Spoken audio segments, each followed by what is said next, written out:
Let me tell you a story, one that I never thought I'd live to tell. It's a story of fear, faith, and vengeance. Believe me or not, this is what I experienced firsthand, and even today, it sends shivers down my spine. It all started when we moved into a charming, old bungalow on the outskirts of the city. My wife, my younger brother, and I decided it was time for a change, and this place seemed perfect. Spacious, surrounded by greenery, and most importantly, cheap rent. Too good to be true, right? Well, it was. From the very first day, something felt off. The air was heavy, as if the house itself was alive and breathing. But we shrugged it off. My wife and I were busy unpacking while my brother, a mischievous guy who found humor in everything, was more focused on exploring the backyard. The first few weeks were relatively peaceful, but small, strange incidents began piling up. Lights flickered without reason. We'd hear faint whispers at night, coming from corners where no one was. And then there were the cold spots, areas in the house where the temperature would drop unnaturally, no matter how hot the weather was outside. It was my brother who first noticed the peculiar locked room at the end of the hallway. The landlord had specifically told us not to touch it. Naturally, curiosity got the better of him. One evening, while we were busy in the kitchen, he took a crowbar and pried the door open. I still remember the sound of the lock breaking. It echoed through the house, sharp and chilling. When we entered the room, a wave of cold air hit us. The walls were painted a dark red, with faded markings and symbols that none of us could decipher. At the center of the room was an old trunk. My brother, grinning like it was all a big joke, opened it. Inside, we found an assortment of strange items, an old sari, jewelry, and a framed photograph of a woman. Her eyes seemed to follow us no matter where we stood. There was something hauntingly beautiful about her, yet unsettling. We didn't know it then, but we had just invited something into our lives that would change everything. The first major incident happened 3 nights later. My wife woke up screaming in the middle of the night, claiming she saw someone standing at the foot of the bed. I tried to calm her down, blaming it on a bad dream. But then my brother started behaving differently. He wasn't the playful, carefree guy I knew. He became quiet, withdrawn, and his temper flared at the smallest things. One night, while we were having dinner, he suddenly froze. His eyes rolled back, and he began muttering in a voice that wasn't his own. It was deeper, commanding, and full of anger. "This is my house," he said. "You shouldn't have opened the door." I froze, unsure of what to do.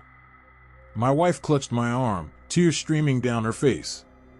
And then, just as suddenly as it started, it stopped. My brother blinked and looked at us, confused. He didn't remember a thing.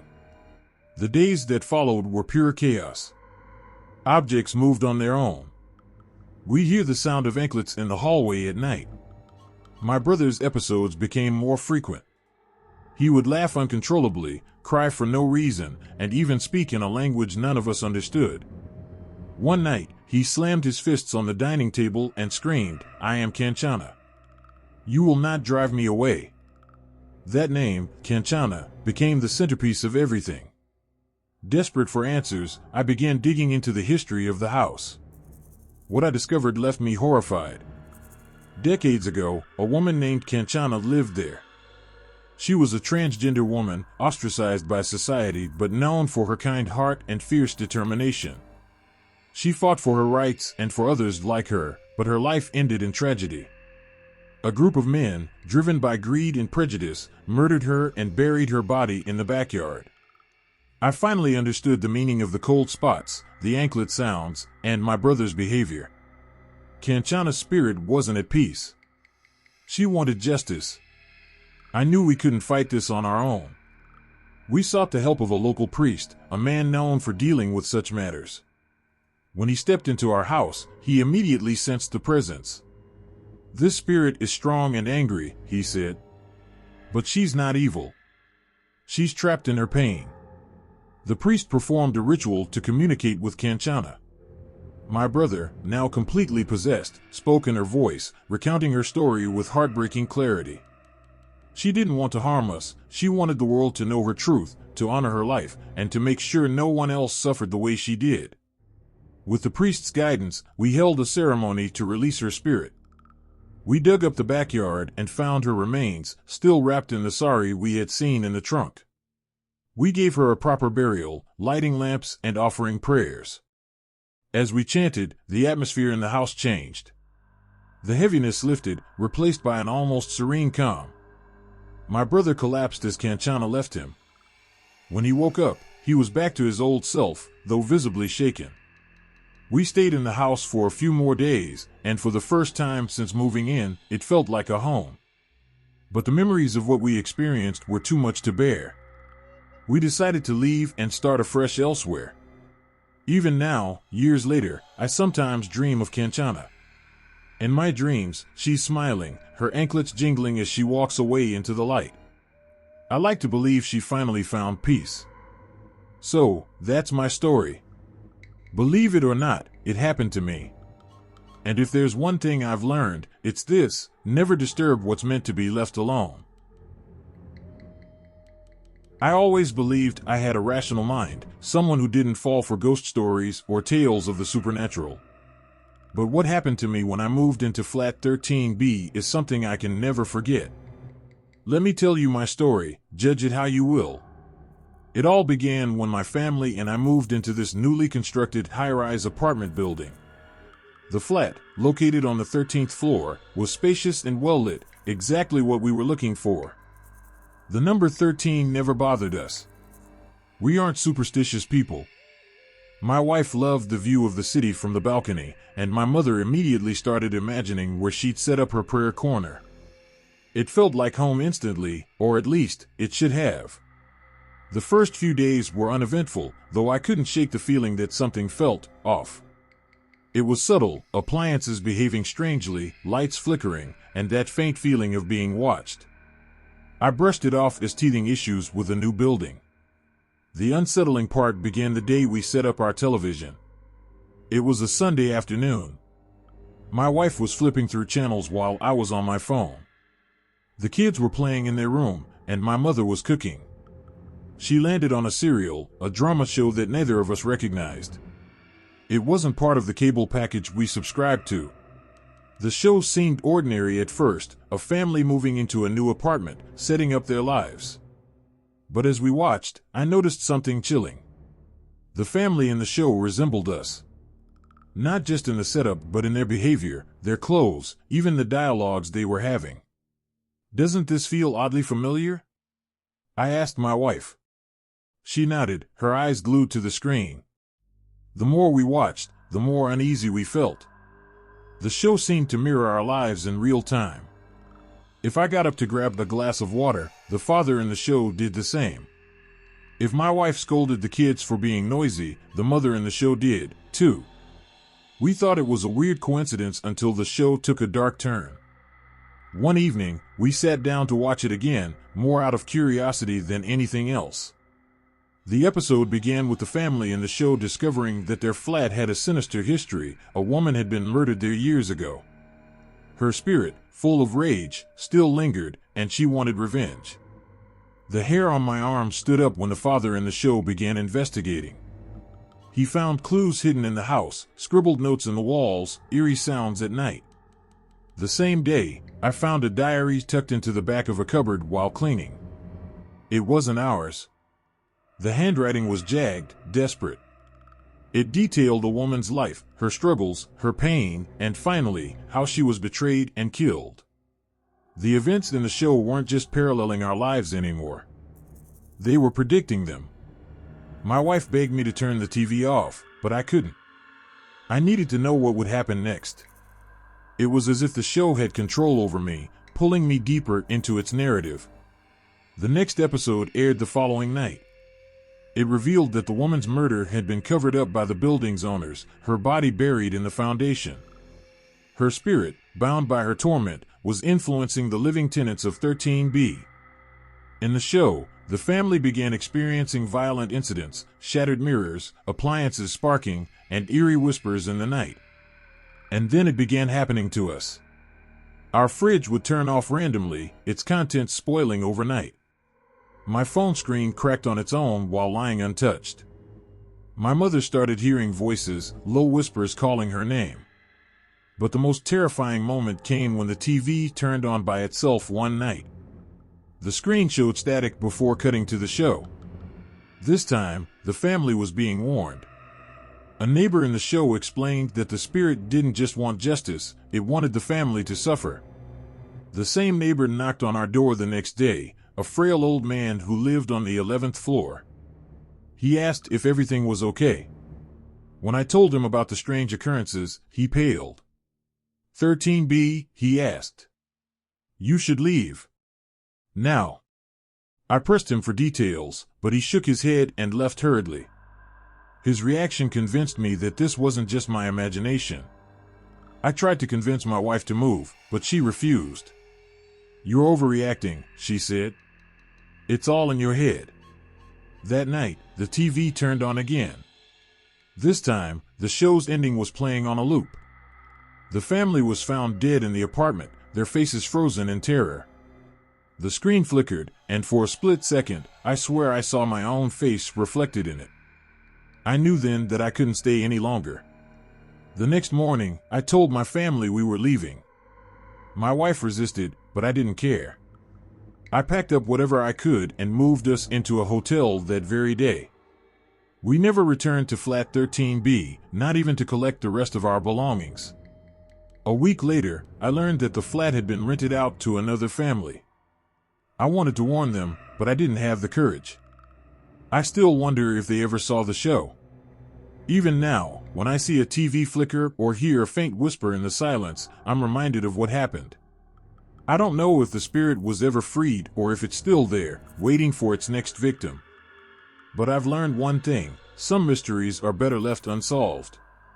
If you ever come across flat 13B, don't move in. Trust me, it's not worth the risk.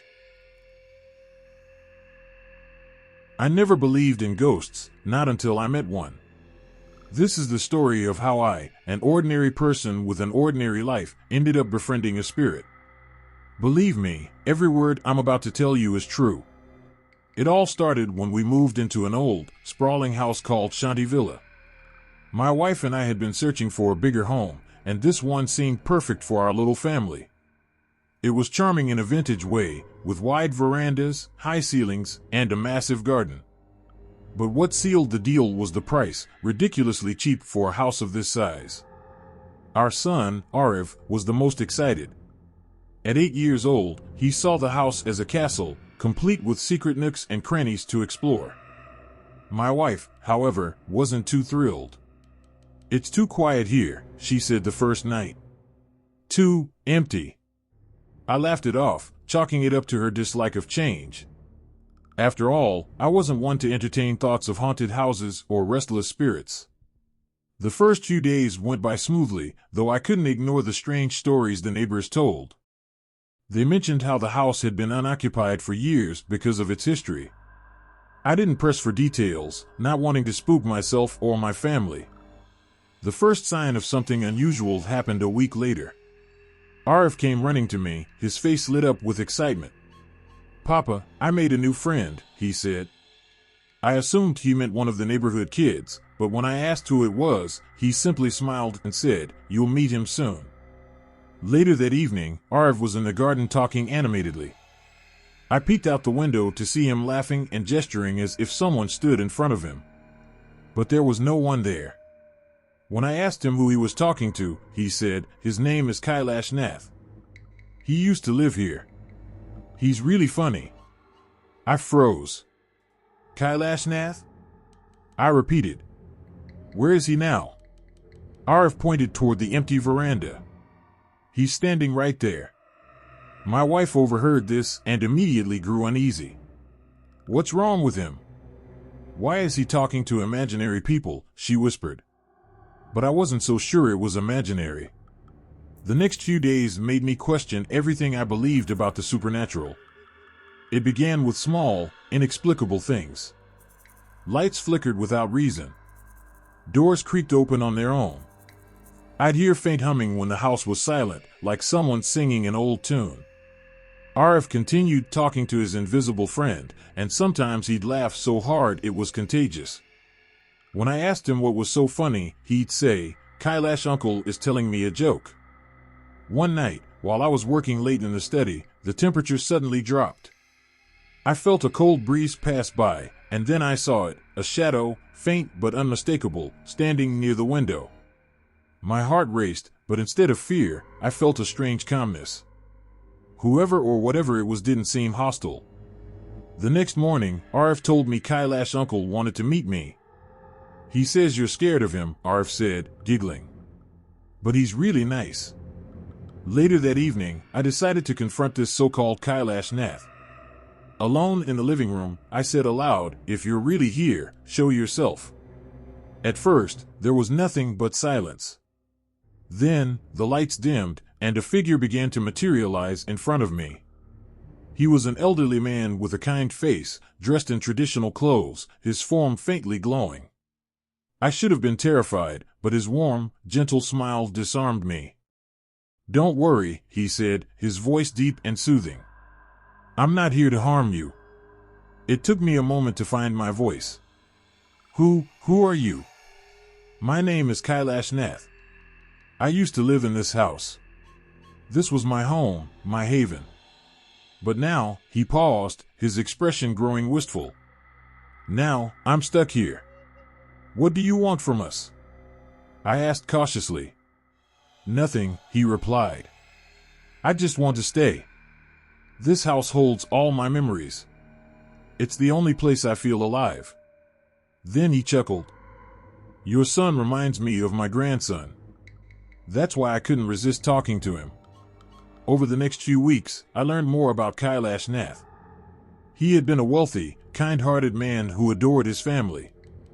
But after their untimely deaths in an accident, he lived alone, his sorrow consuming him. One day, he passed away in his sleep, his soul unwilling to leave the house he loved so much. Surprisingly, Kailash Nath wasn't like the ghosts you hear about in horror stories. He was more like a grumpy but lovable old uncle. He'd tease Arif, scold me for not watering the plants, and occasionally mess with the TV remote just to annoy my wife. My family slowly warmed up to his presence, especially Arif, who adored him. But things weren't always so lighthearted. One evening, a group of men arrived at the house claiming ownership. They had documents, and their intention was clear. They wanted to demolish Shanti Villa and build a shopping complex. Kailash Nath's spirit grew restless. "This is my home," he thundered, his ghostly form appearing in full view. The men screamed and ran for their lives, and honestly, I couldn't blame them. It was the first time I'd seen Kailash Nath truly angry. Realizing the house was in danger, I decided to fight back, not just for us, but for Kailash Nath. With his guidance, I discovered hidden documents in the attic proving his ownership of the property. The legal battle that followed was tough, but we won. Shanti Villa was safe. The day we won the case, Kailash Nath appeared in front of me. "Thank you," he said, his eyes brimming with emotion. "You've given me peace. Does this mean you'll leave?" I asked, feeling a lump in my throat. He smiled. "Yes. It's time. But I'll always watch over you." That night, as we lit a small lamp in his memory, we felt the air grow warm and serene. Arif said he saw Kailash uncle wave goodbye before fading into the light. We never saw him again, but his presence lingered in our hearts. So, that's my story. People often ask if it's true, and I simply smile. All I'll say is this: not all ghosts are here to scare us. Some stay because they're bound by love and memories. And sometimes, just sometimes, they become part of your family. If you enjoyed this story, don't forget to like this video to show your support and help us create more content like this. Share it with your friends and family who love thrilling and spooky tales. Comment below your thoughts, theories, or your own scary experiences. I'd love to hear from you. Subscribe to TerraFlix and hit the bell icon to never miss a chilling story. Stay tuned for more spine-tingling adventures.